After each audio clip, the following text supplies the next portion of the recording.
गांव wise pension सूची एवं बंद पेंशन और चालू पेंशन की सूची देखने की प्रक्रिया। गूगल में जाना है और सर्च बॉक्स जहां है वहां पर NSAP लिखना है। जैसे कि देख रहे हैं कि आप लाल घेरे के अंदर लिखा हुआ है, ठीक उसी तरह से लिख के आपको सर्च करना है। सर्च करने पर इस तरह का पेज खुलेगा जो सबसे ऊपर में नेशनल सोशल असिस्टेंट प्रोग्राम लिखा हुआ है, उसमें क्लिक करना है। क्लिक करने पर NSAP का पोर्टल खुल जाएगा जो इस तरह से दिखेगा। तो आपको ऊपर में लाल घेरे के अंदर दिख रहा होगा रिपोर्ट्स में क्लिक करना है। क्लिक करने पर बहुत सारे ऑप्शन खुलेगा, लेकिन एक जगह आपको मिलेगा आधार बेस रिपोर्ट। उसके नीचे आपको 17 नंबर में लाल घेरे के अंदर दिख रहा होगा आधार डिटेल, उसमें आपको क्लिक करना है। क्लिक करने पर इस तरह का पेज खुलेगा जो सबसे ऊपर में लिखा रहेगा total beneficiaries Aadhaar and non Aadhaar. उसके नीचे स्टेट है, डिस्ट्रिक्ट है, एरिया है, उसके नीचे सब डिस्ट्रिक्ट या ब्लॉक है, ग्राम पंचायत है, उसके नीचे कैपिटल डाल के सबमिट करना है। तो मैंने स्टेट में झारखंड का चुनाव किया हूँ, जिला लातेहार, एरिया में रूरल, सब डिस्ट्रिक्ट या ब्लॉक में मनिका और ग्राम पंचायत में कोपे, कैपिटल के सबमिट कर दिया। तो ठीक इसी तरह से आपको चयन करके आपको सबमिट कर देना है। सबमिट करने पर दो तरह का नीचे विवरण खुलेगा। एक आधार जिसमें 1316 संख्या है, उसमें क्लिक करने पर पंचायत में जितने भी पेंशन का लाभुक हैं जिसके आधार द्वारा भुगतान होता है उसका सूची दिखेगा और पेंशन में उनका आधार लिंक है।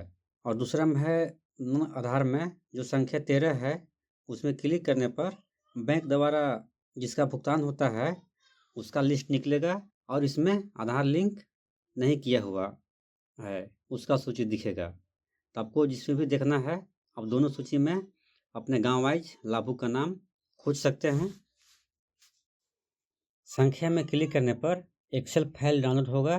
जैसे कि आप देख रहे हैं यहाँ पर कि लाल घेरे के अंदर एक्सेल फाइल है, उसमें क्लिक करेंगे तो एक्सेल फाइल खुल जाएगा।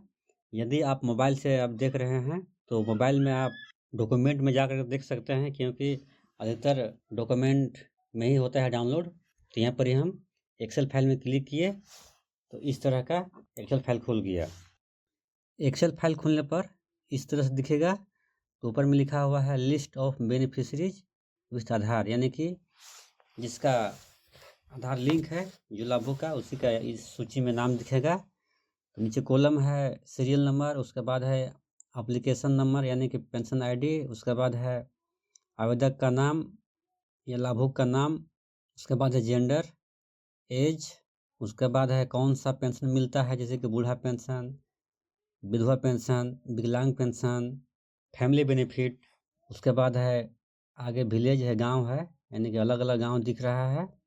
तो यहाँ से आप गांव से पकड़ सकते हैं नाम को। उसके बाद है डिसबर्समेंट मोड में है बैंक, उसके बाद है आधार वेरीफाई हुआ है या नहीं। तो यहाँ पर इस सूची में जिसका आधार वेरीफाई हुआ है उसी का नाम है। उसके बाद है सीडेड विथ बैंक, तो बैंक के साथ सीड है या नहीं तो वो दिया हुआ है। सब में कुछ कुछ में है यस, कुछ में नो है। उसके बाद है स्टेटस, स्टेटस में तो डिसकंटिन्यू है, सेंशन है, डन है। अभी तो फिलहाल 3 ऑप्शन दिख रहा है। तो डिसकंटिन्यू में यानी कि किसी कारणवश उसका पेंशन रुका हुआ है, और सेंशन में यानी कि पेंशन चालू हो गया है। जहाँ पर डन है तो जिसको फैमिली बेनिफिट मिला हुआ है वो एक बार मिलता है, उसके बाद बंद हो जाता है। नन आधार में क्लिक करेंगे तो इस तरह से एक्सेल फाइल खुलेगा जो सबसे ऊपर में लिखा हुआ है list of beneficiary for Aadhaar collection, यानी कि इस सूची में जितने भी नाम होंगे उसको आधार ब्लॉक में जा कर के संबंधित अधिकारी को जमा करना होगा पेंशन से संबंधित।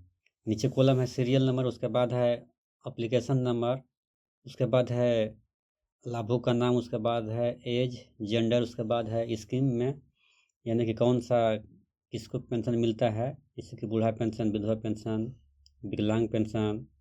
उसके आगे है विलेज है, तो यहाँ पर भी अलग अलग विलेज दिया हुआ है।